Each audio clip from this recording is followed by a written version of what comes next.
tal amigos y amigas? Bienvenidos a una emisión más de Expediente INACYPE. En esta ocasión vamos a abordar un tema interesante, es mecanismos alternos de resolución de controversias y, si el tiempo no lo permite, que es un tema también muy atractivo y que tiene que ver con este sistema adversarial de justicia del que vamos a hablar, las penas alternativas a la prisión. Para este efecto hemos invitado a dos personas que conocen mucho del tema, que han participado en distintos foros y paneles para ir alimentando los proyectos que sobre esta materia se han presentado en el Congreso de la Unión, en la Cámara de Senadores y en la Cámara de Diputados. Y en primer término me permitiré presentar a Joana del Río. Joana es abogada, ha sido litigante y especializada precisamente en Derecho Penal, Procesal Penal y Derechos Humanos. Y dentro de la rama de su especialidad están diplomados que ha tomado en Pereira, Colombia, y en Santiago de Chile, respecto a la formación para capacitadores del nuevo proceso penal acusatorio, tema del que vamos a hablar, y capacitadores para la reforma procesal penal. Ha ocupado cargos en el servicio público y también como consultora independiente, y actualmente es coordinadora regional en el Distrito Federal y Estado de México del Programa de Fortalecimiento al Estado de Derecho en México, denominado ProDerecho. Gracias por estar con nosotros. No, al contrario, muchas gracias por la invitación. También nos acompaña Gerardo García, que es licenciado y maestro en Derecho por nuestra Casa de Estudios de la Universidad Nacional Autónoma de México. Es maestro con especialización en Ciencia Jurídico Penal por el propio Instituto Nacional de Ciencias Penales y actualmente es doctorando por investigación, precisamente también en la Facultad de Derecho de la propia UNAM. Dentro de sus múltiples cargos ha estado en el servicio público, en la Procuraduría General de la República, en áreas de servicios a la comunidad. Actualmente se desarrolla como director de investigación del Instituto Nacional de Ciencias Penales y es profesor de distintas materias tanto en la UNAM, en la Universidad Latinoamericana, en la Universidad Autónoma de Zacatecas y la Universidad Iberoamericana en su campus León. Bienvenido, Gerardo, gracias por acompañarnos el día de hoy. Al contrario, gracias. Empezaría por preguntarte, Joana, para generar la introducción del tema de las medidas alternativas o los mecanismos alternos de resolución de controversias, tiene que ver con el sistema denominado adversarial. Parece que los mecanismos alternos es una base fundamental para esto. En términos generales, ¿qué es el sistema adversarial y dónde entran estos mecanismos? Bueno, el sistema acusatorio adversarial es un sistema se dice más democrático, en donde se encuentra perfectamente bien delimitada la función del juez, del Ministerio Público y obviamente de la defensa. De ahí es que conlleva varios principios que lo rigen, pero uno de ellos, y por lo que es mejor conocido este tipo de sistema, es la oralidad. La oralidad, en donde, digamos, el medio de comunicación principal entre el órgano jurisdiccional y las partes es justamente de manera oral, ¿no? De ahí que, bueno, nace un sistema más democrático, se dice más humano, y de ahí viene el tema de las salidas alternas o soluciones alternas al proceso penal o al conflicto penal, ¿no? Que en principio, Gerardo, serían previas al proceso. Así es. Y abonando un poco a lo que comenta Joana, quisiera comentarte que también de alguna manera estos mecanismos alternos de solución de controversias o de conflictos responden a una corriente o un modelo que trata de sustituir o trata de mejorar nuestros sistemas actuales, que son más de carácter punitivo o retributivo o inclusive con una concepción rehabilitadora. Es decir, los mecanismos alternos lo que buscan es restablecer la armonía no solamente entre las partes entre las cuales ha surgido algún conflicto, la víctima y el ofensor, sino también de alguna manera restablecer la armonía y el equilibrio en la comunidad. Antes de entrar de lleno a la figura, Joana, y para el auditorio que nos escucha, que no necesariamente son abogados, el sistema acusatorio del que hablamos, digamos, es en contraposición al cual. Al sistema inquisitivo. Así se considera que es actualmente nuestro sistema. Nuestro sistema, bueno, vigente en México, tenemos un sistema inquisitivo moderno o inquisitivo contemporáneo. No podemos hablar que tuviéramos un sistema 100% inquisitivo, porque nosotros sí tenemos bien delimitada la figura del juez, del Ministerio Público y de la defensa, pero en sí en la práctica tenemos muchas pues costumbres, muchas todavía diligencias o facultades en que el juez la hace muchas veces de Ministerio Público y al revés, ¿no? El Ministerio Público le hace muchas veces de juez, incluso el juez de defensor. Entonces no hay bien delimitada en la práctica. O sea, el inquisitivo estas implica funciones. que hay confusión de funciones, Digamos, o que de sí. pronto parece que uno es juez y parte. Exacto, hay como una usurpación de roles en donde el juez, te comento, le hace de juez, de Ministerio Público, de defensor, el defensor le hace, pues bueno, ahí sí no le puede hacer de otra cosa más que de defensor, y que, digamos, el rol que tiene la defensa en este tipo de sistema inquisitivo, mixto, contemporáneo, es muy débil, el sistema está creado para tener una defensa débil, y bueno, el Ministerio Público pues es la autoridad en etapa de investigación cuando no debería de serlo, debería ser parte hasta desde que se, digamos, judicializa la investigación hasta que hay una sentencia. Y el acusatorio, Gerardo, que parece que en términos generales hay consenso porque se implante ese sistema como nuestro, ¿qué implica con relación al que decía Joana, que inquisitivo?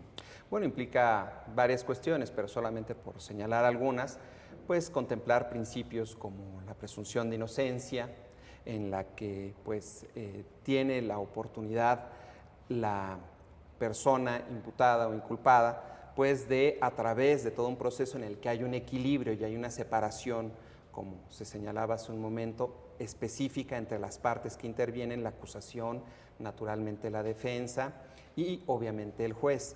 Y en ese sentido hay ese equilibrio que permite que pues se pueda ejercer una defensa adecuada, que las investigaciones que se realicen no lleguen al juez con pleno valor probatorio y que por el contrario todas las pruebas que se desahoguen frente al juez de manera oral, de manera que se puedan controvertir y que se pueda establecer cuál de ellas realmente puede superarse. Y esto pues ayuda a que se tenga mayor transparencia, mayor claridad en nuestros procesos. Y es el que se denomina acusatorio. Así es. Precisamente, Joana, Gerardo, comentábamos con motivo de programas que hemos transmitido con anterioridad que ha habido diversas reformas enviadas al Congreso, porque parece que lo que sí es claro es que hay una necesidad muy clara de reformar el sistema de justicia penal. Entonces, en ese sentido, los académicos, los legisladores, las instituciones educativas han hecho su parte y han tratado de aportar lo mejor de cada uno de ellos para estas iniciativas. Está, por supuesto, la que envió el presidente Calderón al Senado de la República. Está, por supuesto, una que encabeza el diputado César Camacho y que precisamente es una iniciativa en la que diferentes grupos e instituciones como ProDerecho, Joana, han participado, que de alguna manera el diputado César Camacho la hizo suya junto con otros diputados de distinto cuño político y la han venido valorando y estudiando en la Cámara de Diputados. Entiendo que también Convergencia, PT y PRD han hecho una propuesta y entiendo que también Acción Nacional hubo una última propuesta por ahí o estaba por lanzarse. Pero parece, digo, y ahí se discuten distintas cosas. Que esto no está bien, que eso está mal, que hay que hacerlo de diferente modo, pero hay puntos en los que parece que hay mucha coincidencia y parece que unos de ellos son precisamente los mecanismos alternos de resolución de controversias. Así es. Parece que todos también apuntan, ya sea en un primero o segundo tiempo, hacia el principio de oralidad en el proceso, al principio de presunción de inocencia y básicamente hacia tomar todos los principios que engloba el sistema acusatorio. Entonces, hecho como introducción, este preámbulo, me gustaría entrar ya a los mecanismos alternos de resolución de controversias, que además es una materia en la que eres experta, Joana. En principio, ¿qué son? ¿Qué son esos mecanismos?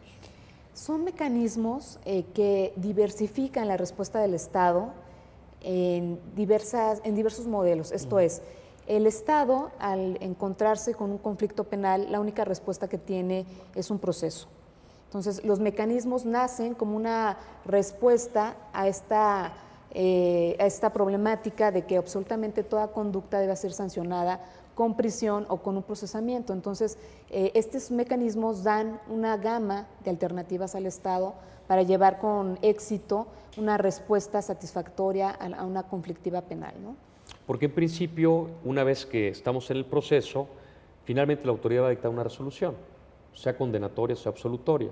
Pero esas, digamos, son básicamente las dos opciones que tiene. Claro, y al mencionar que esta respuesta del Estado es nada más el procesamiento, que invariablemente va a terminar en una sentencia. Entonces, las salidas alternas, vamos a ver que puede ser la mediación, la conciliación, bueno, en algunos casos el arbitraje y una nueva figura que es la justicia restaurativa. Todas ellas van encaminadas a encontrar, más allá de una respuesta que es una sentencia, pues una satisfacción propia a una necesidad específica de la víctima y la posibilidad de rehabilitar al imputado, ¿no? O sea, se generan mucho más opciones de las que eventualmente tenemos ahora. Así es. ¿Esto cómo impacta en la esfera institucional, Gerardo? ¿Necesitamos crear ciertas figuras? ¿Cómo operaría en la vida real? ¿Cuál sería un ejemplo muy asequible para la gente para poder entender cómo nos podemos beneficiar como comunidad con esto y en lo particular si eventualmente algún día estamos en esta circunstancia? Claro, atendiendo a lo que comentaba hace un momento Joana, que la intención es buscar una solución a una conflictiva, pero sin necesidad de activar todo el mecanismo de impartición de justicia del Estado. Se ha pensado precisamente en que estas salidas alternativas sean previas y haya una oportunidad de que las partes, con el apoyo de algún experto en mediación, en conciliación, busquen alguna alternativa, alguna salida. Al decir previas, Gerardo, era lo que comentábamos, que es antes de llegar al proceso. Efectivamente. O sea, antes de que estemos ante el juez. Efectivamente. ¿Es todavía en la etapa de instrucción, de averiguación previa? Así es. Y esto da la oportunidad precisamente de que las partes puedan conciliar su problemática y puedan llegar a un arreglo que las pueda dejar satisfechas a ambas. Pero hay algo también muy importante y que también hay que resaltar. Se busca que también de alguna manera este acuerdo, este arreglo, restituya al mismo ofensor, a la misma persona que está infringiendo la ley, a la comunidad. Y creo que esa es una característica muy importante que hay que destacar de este nuevo sistema, porque como comentábamos, nuestro sistema de justicia penal tradicionalmente es punitivo, es retributivo o rehabilitador en el mejor de los casos. Pero ante la situación del modelo que tenemos, pues vemos que no se cumple ninguno de esos objetivos. Y aquí se busca precisamente que las partes en conflicto lleguen a un acuerdo, pero también de alguna manera haya una reintegración de la persona hacia la comunidad. Y creemos que eso es algo muy valioso porque permite, por una parte, repito, no activar todo el mecanismo del Estado de justicia. Por otro lado, da la oportunidad de que las partes puedan solucionar de una manera más constructiva la problemática que surgió entre ellas y por otro lado agiliza el acceso a la justicia. Muy bien, una amigable composición, por así decirlo. Así es. Oye, Joana, esto no sería para todos los delitos, ¿o sí? ¿O cuál sería un punto de distinción básica? Mira, de entrada, en todos los procesos de reforma en Latinoamérica, este tipo de salidas se han empleado para para delitos no graves. Sin embargo, ya en países donde están mucho más avanzados en este tipo de sistemas, podemos ver que incluso delitos como homicidio se han llegado a resolver a través de salidas alternas, como podría ser la justicia restaurativa. Sin embargo, la propuesta que hay para que opere en México viene siendo muy acotada para delitos, llámese, no graves o cuya penalidad no exceda de los 7 años de prisión. ¿Qué es la justicia restaurativa?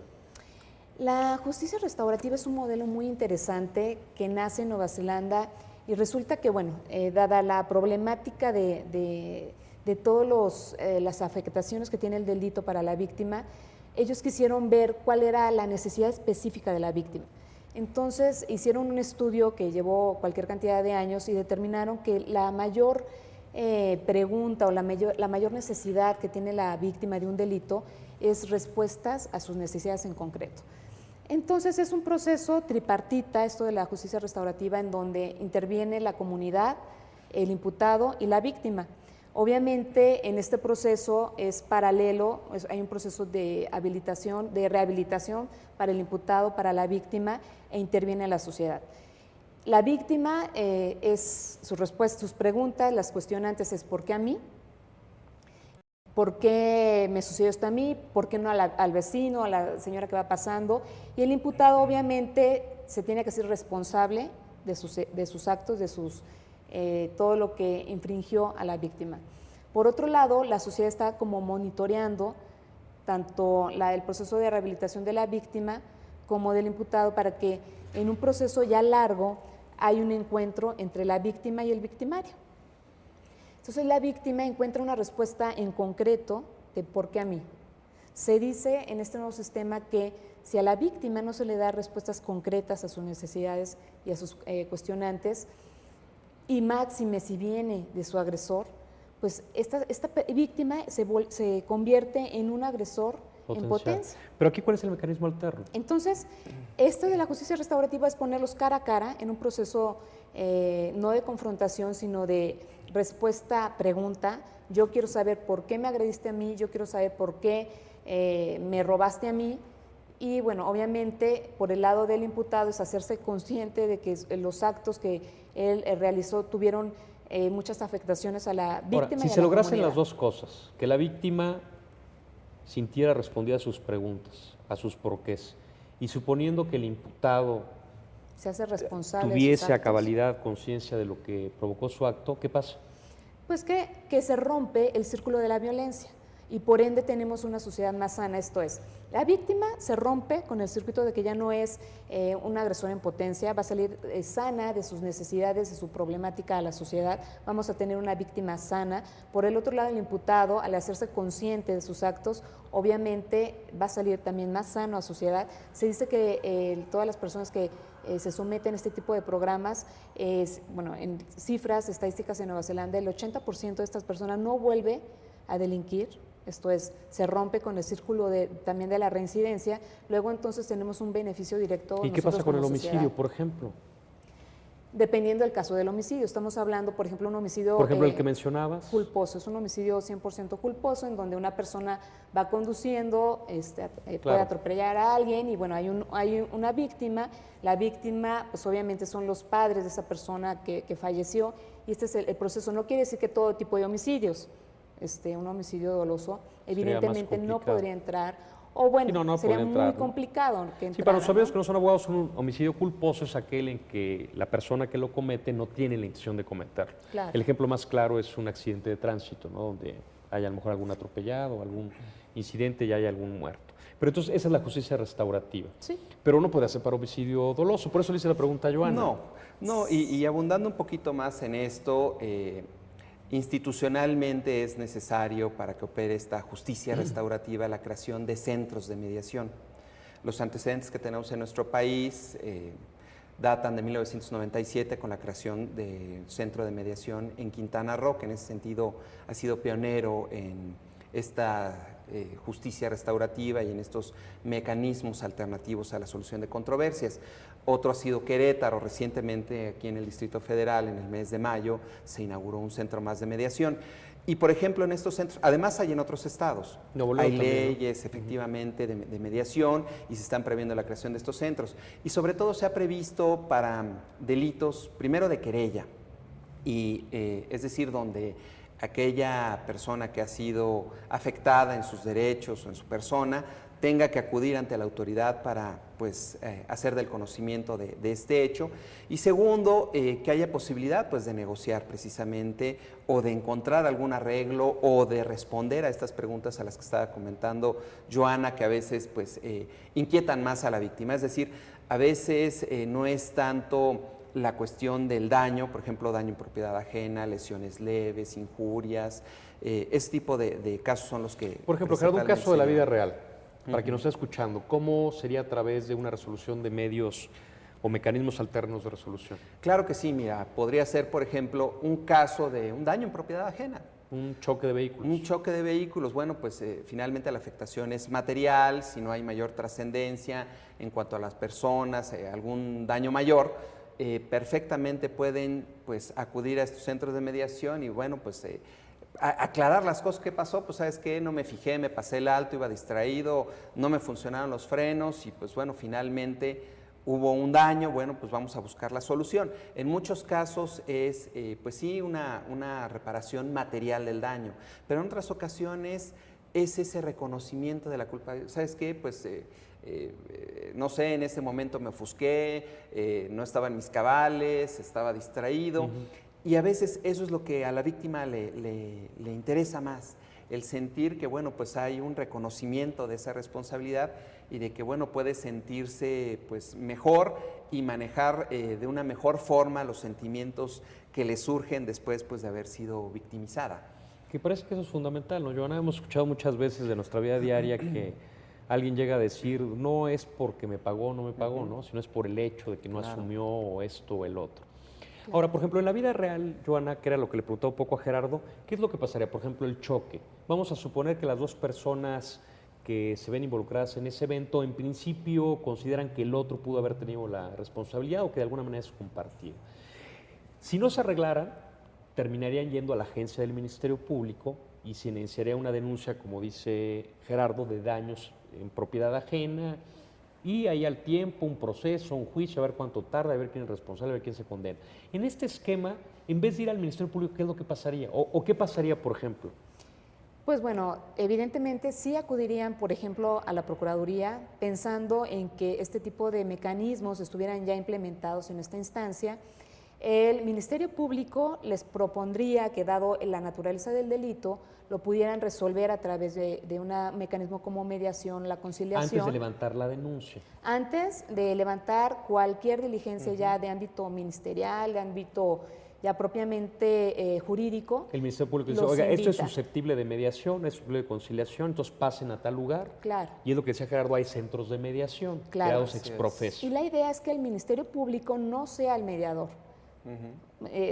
Habrá estados que hayan decidido que el Ministerio Público tenga que ser el conciliador, pero no es la mejor figura. No sería lo deseable, sería una persona ajena. Ajena totalmente, entonces los invita, ellos van al centro de mediación y bueno, finalmente si el daño es material y lo único que pretende la víctima es que se le repare su daño, pues hay un proceso en donde este mediador los va a invitar a buscar soluciones al conflicto y ellos mismos proponen, bueno, ¿sabes qué? Pues no tengo dinero para pagarte, pero bueno, a lo mejor pudiera pintar tu casa, en fin, no solamente es el hecho de buscar la restauración económica, sino también cualquier otra que la víctima le sea satisfactoria. Sí, es que es fundamental. Digo, mucha gente dice, a mí no me interesa finalmente llevar a esta persona a la cárcel. A mí me interesa que si dañó mi vehículo o destrozó mi vehículo, eventualmente me lo reponga o eventualmente lo repare, ¿no? Entonces, digo, aquí se va a propiciar eso hasta con otras formas de pago eventualmente, claro, ¿no? de hecho. Oye, Rubén, técnicamente, ¿hay alguna diferencia entre mediación y conciliación? Porque hablamos de mediación, conciliación, justicia restaurativa. Mediación y conciliación, técnicamente, ¿qué es? Mediación y conciliación. Bueno, mediación, va a haber una persona que esté facilitando, pero a las partes que ellos mismos busquen la respuesta o cuál es la solución que ellos desean al conflicto.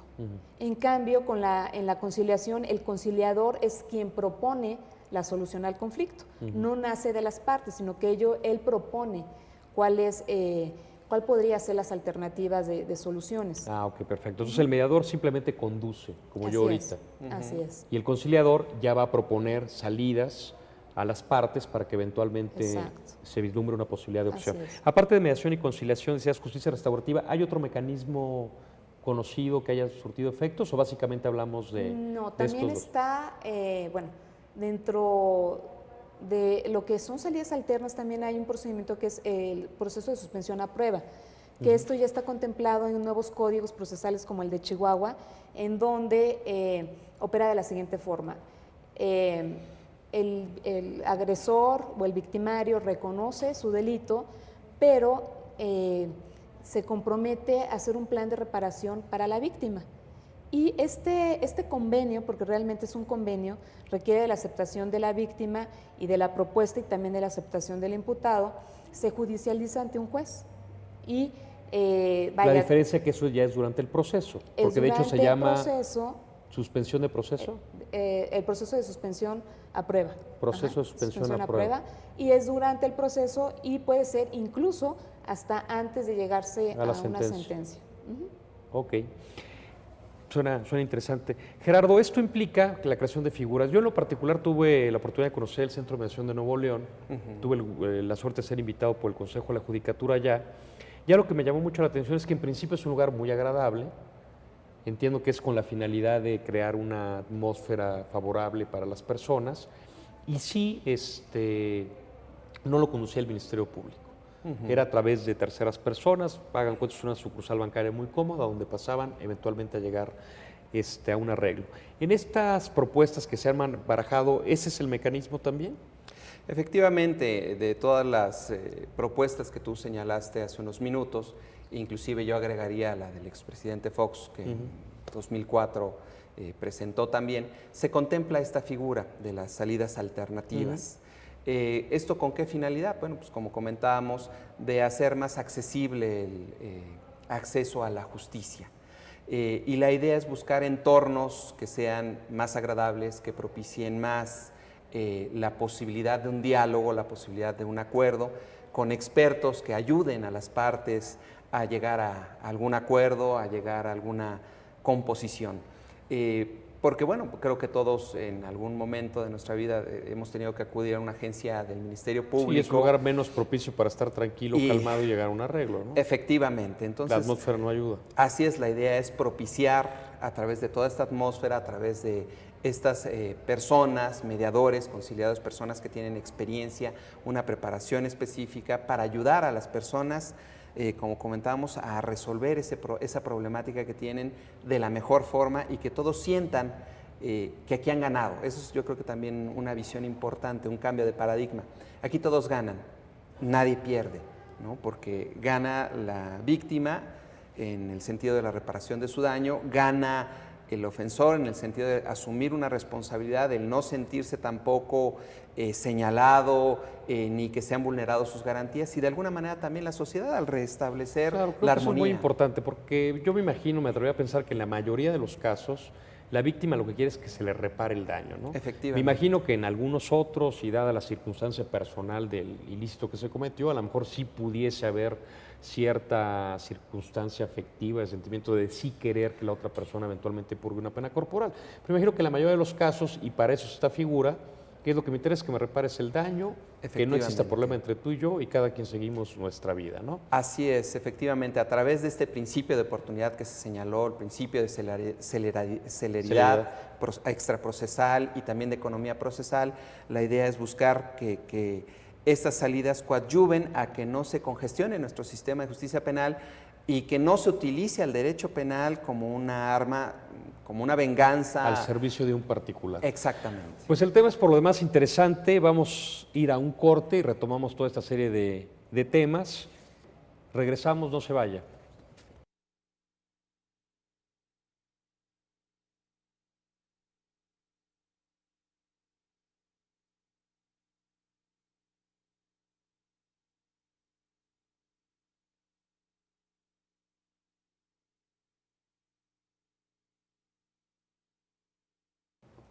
Muy bien, amigos, amigas, continuamos con este interesante tema de mecanismos alternos para la resolución de controversias con Joana del Río y Gerardo García.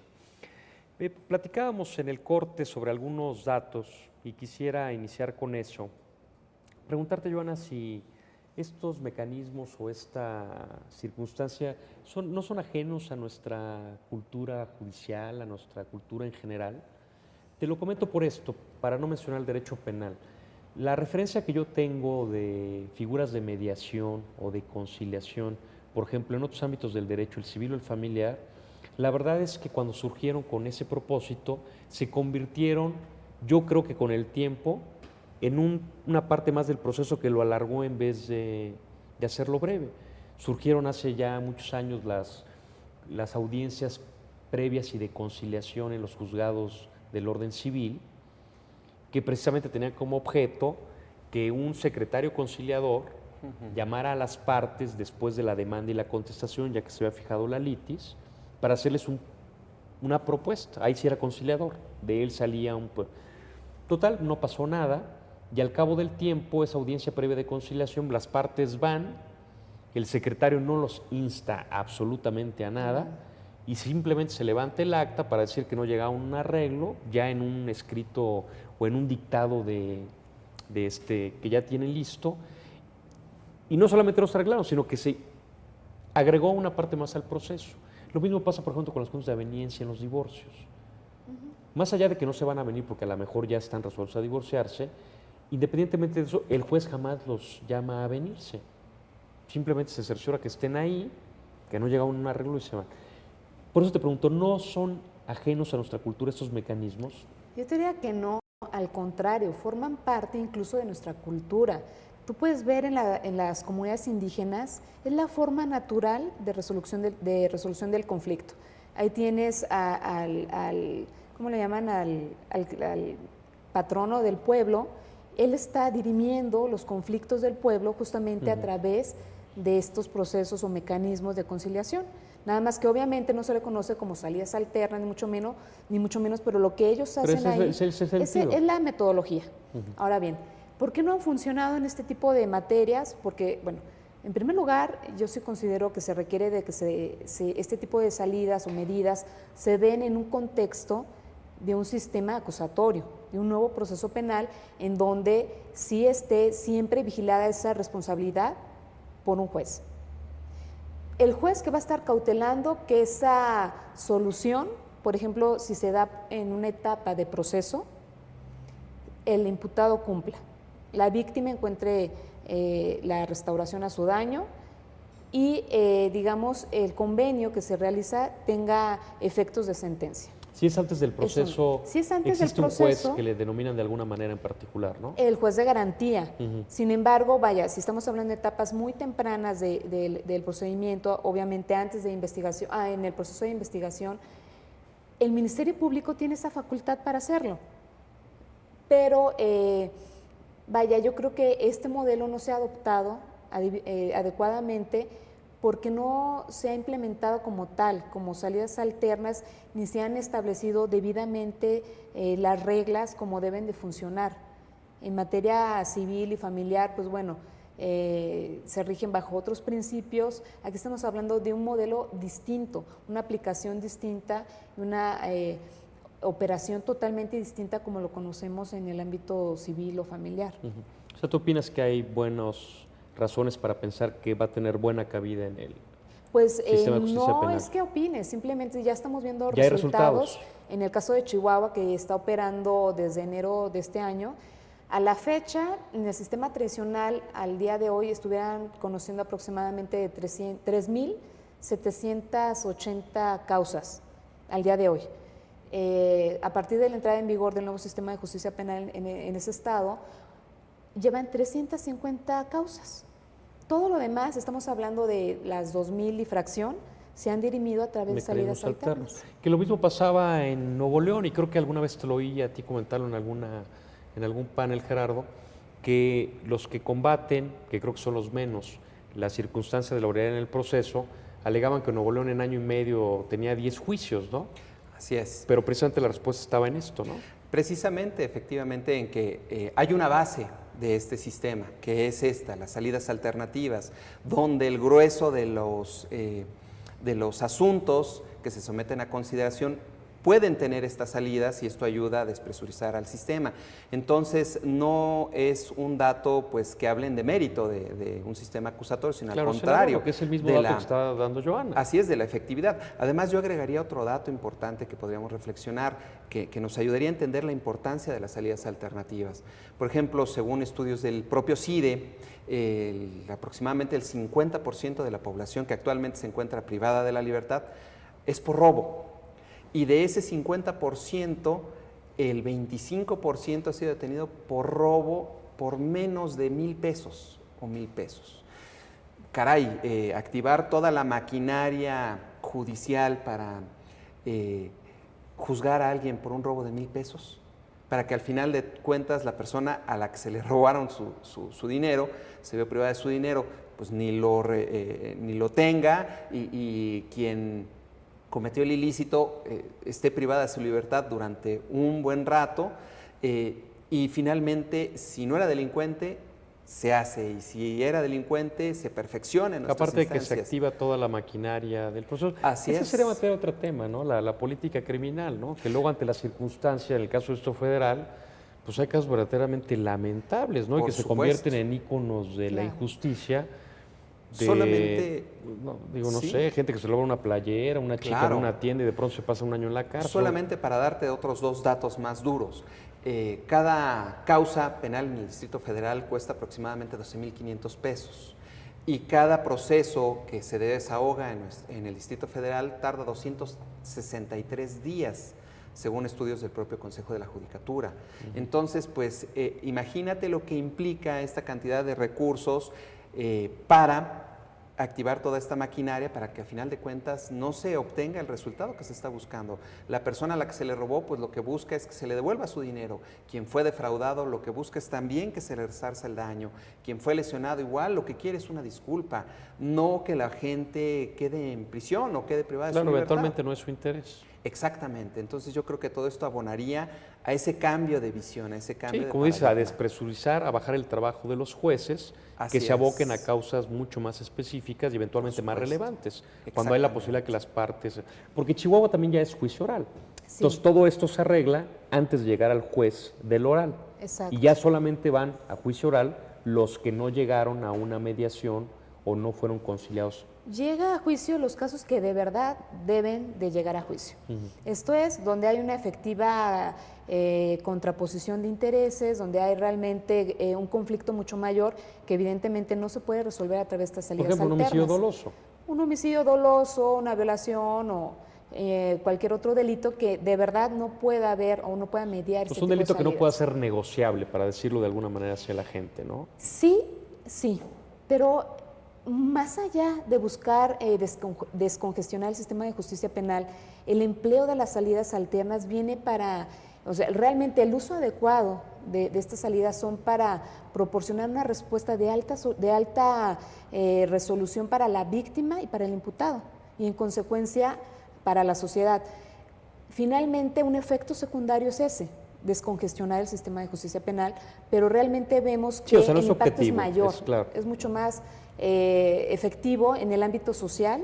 La víctima realmente encuentra una satisfacción concreta a su interés en concreto, el imputado tiene una posibilidad muy grande de rehabilitación, de reinserción social, y por otro lado, una sociedad más sana, al tener una víctima y un imputado, pues digamos, más sanos y ya resarcidos de su daño y de su necesidad.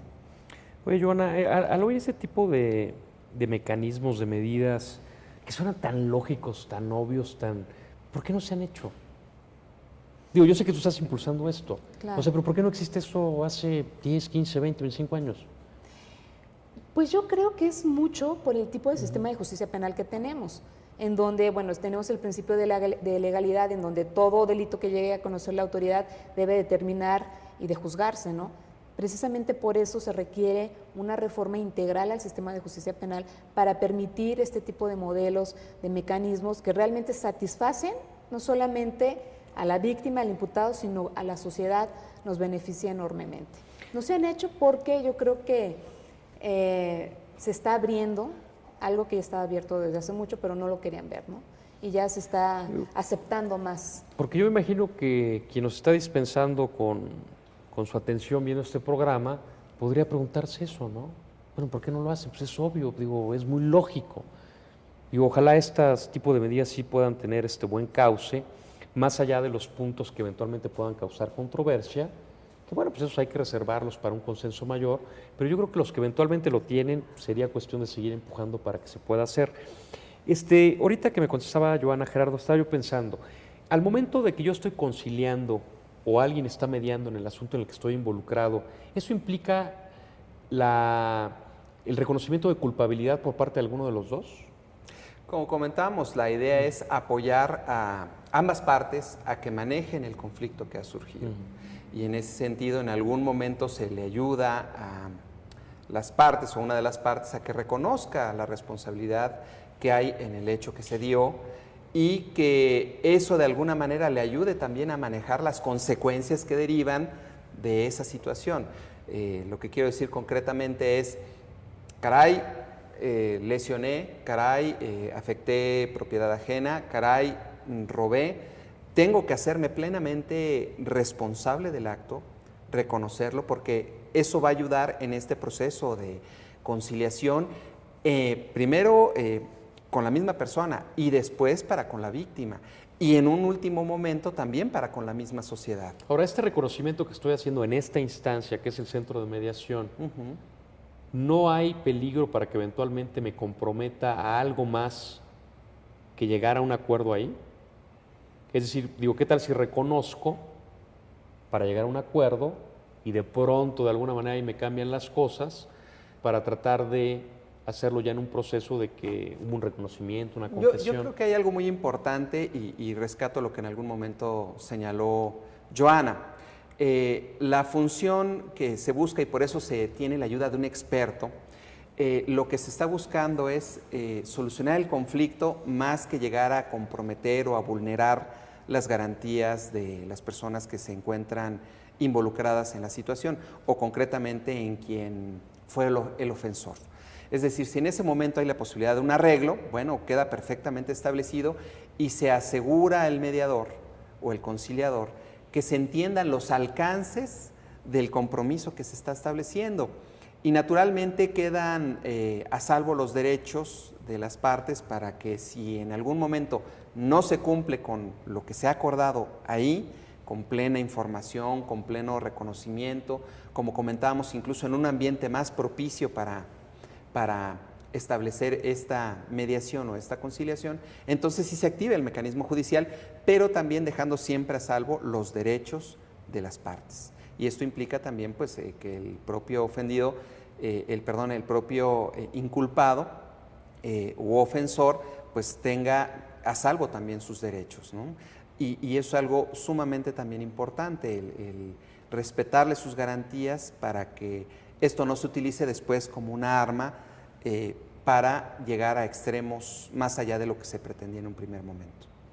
Pero, perdón, además de todo esto, los mediadores, los conciliadores tienen un principio rector de su función, que es el principio de la confidencialidad. O sea, incluso la confesión, toda la información que pudiera surgir de ese proceso de mediación, de conciliación, es confidencial. No tiene por qué sentarse en un acta el hecho que está declarando la víctima, el hecho que está declarando el imputado, sino lo único que se va a sentar en un acta es el compromiso que van a adquirir las partes. Llegue. Entonces, no habría por qué emplearse ese tipo de información como para en perjuicio del imputado, porque entonces nadie va a querer mediar ni conciliar ni nada, porque en algún momento dice, bueno, a lo mejor me obligo. Van a ocupar eso para... Ajá, quiero pagar, pero por X circunstancias me quedo sin dinero, no puedo, y eso va a significar que, bueno, ya hay un antecedente con el que se me va a juzgar, y no es así. Entonces, nada de lo que salga en este proceso de mediación, de conciliación,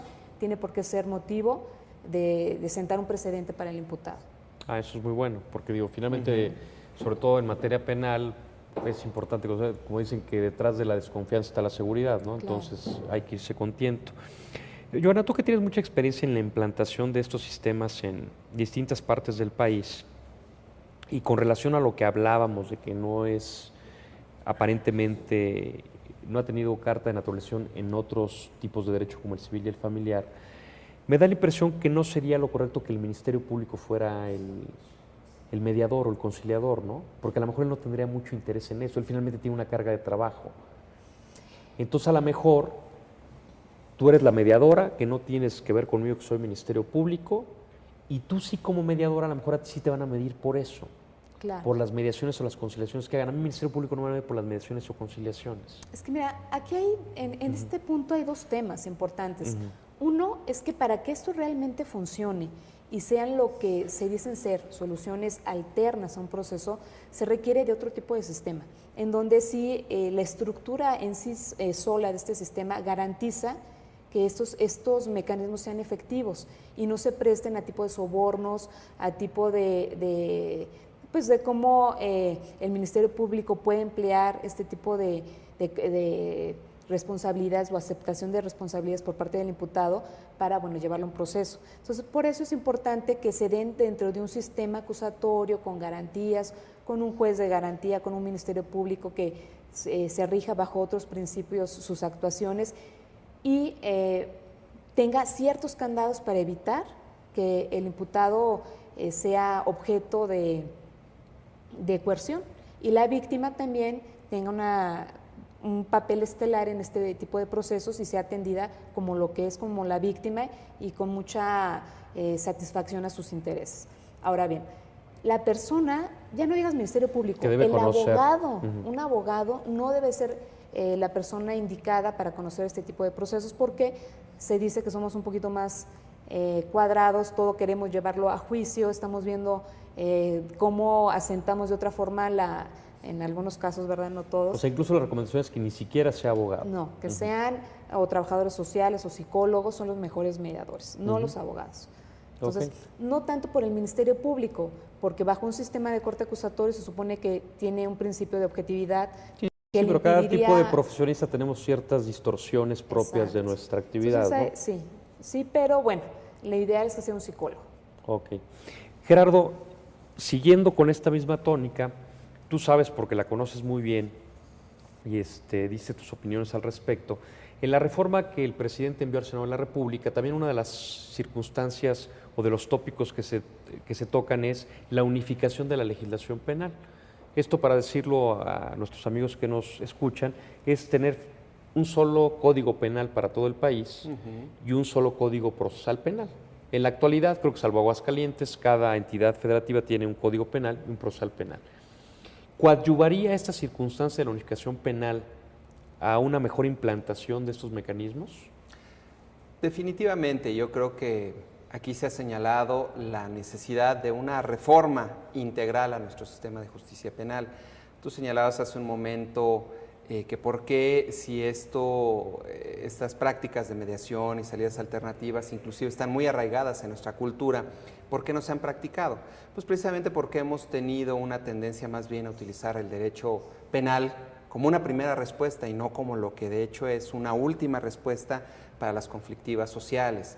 Con esto lo que quiero decir es que precisamente esta iniciativa busca, entre otras cosas, que haya también una base común para poder establecer qué es nuestro derecho penal, hasta dónde puede alcanzar y precisamente mecanismos como estos, como las salidas alternativas, que permitan también que el sistema sea más eficiente y tenga otra visión, no meramente retributiva, es decir, a castigar, a punir o amedrentar con la elevación de penas, sino lo que busca es precisamente esa base para que todos en los estados puedan tener también un parámetro para establecer ese derecho penal que queremos que cada vez sea menos, que intervenga menos, que cada vez dejarlo su ya respuesta como la última efectivamente sea la última instancia a la que se tenga que acudir.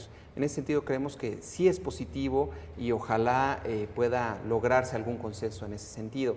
Si no como un código penal único, a lo mejor alguna armonización, alguna tendencia a la homologación o tener bases comunes para no tener problemas de que lo que es delito en un estado no lo es en otro, o lo que se castiga con una determinada cantidad de años en un lugar se castiga con menos en otro estado, y esto genere lagunas o vacíos que son muy bien aprovechados por la delincuencia. Claro. ¿A ti te gusta la idea de unificar la legislación penal o No. eres partidario de otro esquema? Yo creo que hablando de un código procesal penal, dependiendo el modelo y bueno, el esquema que se vaya a seguir, podríamos estar de acuerdo. Sin embargo, en un código penal para todo el país, para toda la República Mexicana, no estoy de acuerdo en función a lo siguiente. Cada estado tiene pues cierta incidencia en delito, cada estado tiene problemas, por ejemplo, en caso de Chihuahua tiene un apartado especial para robo de ganado, robo de vacas y demás. Sí, por ejemplo, pero vamos a suponer, yo soy habitante de Distrito Federal, aquí ya ni ganado hay. Claro. No hay ni dónde paste. ¿A mí qué me afecta que el Código Penal de mi país y que yo vivo en el Distrito Federal tenga un apartado de robo de ganado, abigeato, creo que se llama, ¿no? Así es. Pues ¿Qué me probablemente afecta? no puede afectar en mucho. El problema va a ser, y bueno, se supone que cada legislación debe de obedecer a la problemática en concreto de esa entidad federativa, pues bueno, que vamos a tener perdón la expresión, pero un mamotreto de este tamaño que contengan todas las figuras delictivas que se puedan considerar en toda la República Mexicana. Entonces, el empleo, el manejo de ese código, pues me parece que no va a ser el ideal. Y ¿En procesal te parece más lógico? ¿Te gusta más? A mí sí me gusta más. ¿Un solo procesal? Un solo Código Procesal Penal, porque finalmente el proceso únicamente marca la forma de seguir, obviamente, el proceso dentro de un esquema penal. Entonces, no le veo el problema. Y así todo ya estaría unificadito, ¿no? Digo, todo Chiapas, unificado. California, donde vayas es el mismo procedimiento, los mismos mecanismos, lo mismo. Claro, todo. entonces la problemática es distinta en cada entidad federativa. El tipo de incidencia del delito es distinta en cada entidad federativa, no así el procedimiento, porque pues, de hecho seguimos el mismo casi en todos los estados. Entonces, ¿por qué no unificar este procedimiento en un mismo modelo? No había pensado, Gerardo, ¿se podría un código procesal único y códigos penales sustantivos? No. De hecho, ha habido o se han elaborado diversas propuestas. Ha habido, inclusive, por ejemplo, una propuesta de código, por ejemplo, iberoamericano, ¿no? Un código modelo de código penal modelo, un código también de procedimientos penales modelo. Inclusive en el propio Instituto Nacional de Ciencias Penales se trabajó en una propuesta en ese sentido. Creemos que sí es viable.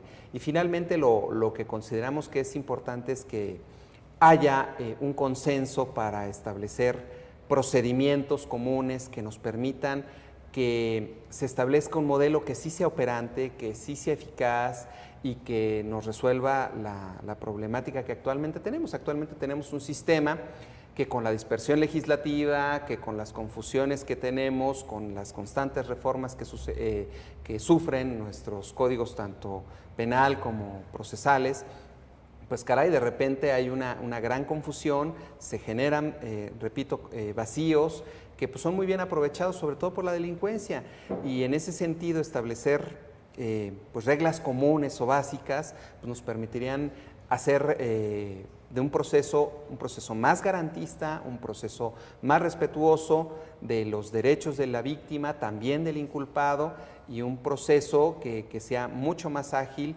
y que beneficie a la sociedad. Claro. El tema lo saqué a cuento, Joana, porque tú sabes, conoces mucho mejor que yo de esto, pero por ejemplo, por mencionar 3 estados, Nuevo León, que creo que fue el primero que inició con esta corriente de el sistema acusatorio, introducir el principio de oralidad, Chihuahua, el último en enero, el Estado de México creo que se quedó medio trunco, pero con esos 3 te menciono 3 casos que han querido avanzar hacia allá, o han avanzado hacia allá, pero de distinta manera. Claro. Y lo han abordado a través de distintas visiones. Así es. Te entiendo que el de Chihuahua tal vez es el mejor acabado a juicio, o he oído que eso dicen los académicos, pero tal vez porque es el último. Por eso te pregunto, ¿no valdría la pena que todos fuéramos iguales, sino que cada quien fuera haciendo su esfuerzo individual y de pronto en Durango surgiera uno distinto y luego en Oaxaca otro distinto y que de pronto, como dice Gerardo, tuviéramos, vamos a pensar que buenos, pero 15, 18 sistemas distintos para 32 entidades federativas? Bueno, el punto es que por la soberanía de los estados, pues cada estado tiene la alternativa de optar por el modelo que más le agrade. En el caso de Chihuahua, te puedo decir que es el mejor, no en virtud del Código Penal en sí, que es muy bueno, de hecho, habría que decirlo, es mucho más avanzado que el chileno, que es en Latinoamérica el código con mayor o mejores resultados que se puedan visualizar. Sin embargo... Que de hecho fueron pioneros, ¿no? No, los pioneros en realidad fue Argentina, porque en la provincia de Córdoba desde 1864, por ahí implementada, después siguió Costa Rica en 1971 y de ahí en adelante, ¿no?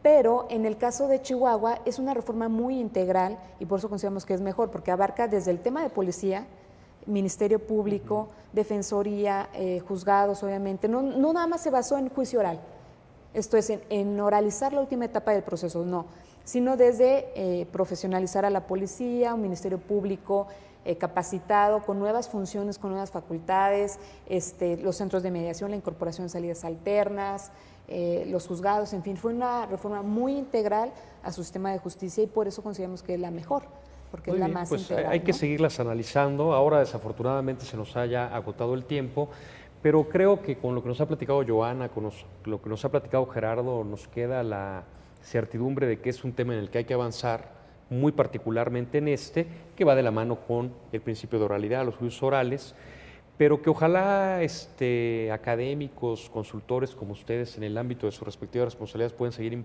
empujando, porque parece ser que en lo que sí hay consenso es que el sistema de justicia penal, como dijera el director general del INACIPE, Gerardo La Vega, cruje y hay que hacer algo para cambiarlo.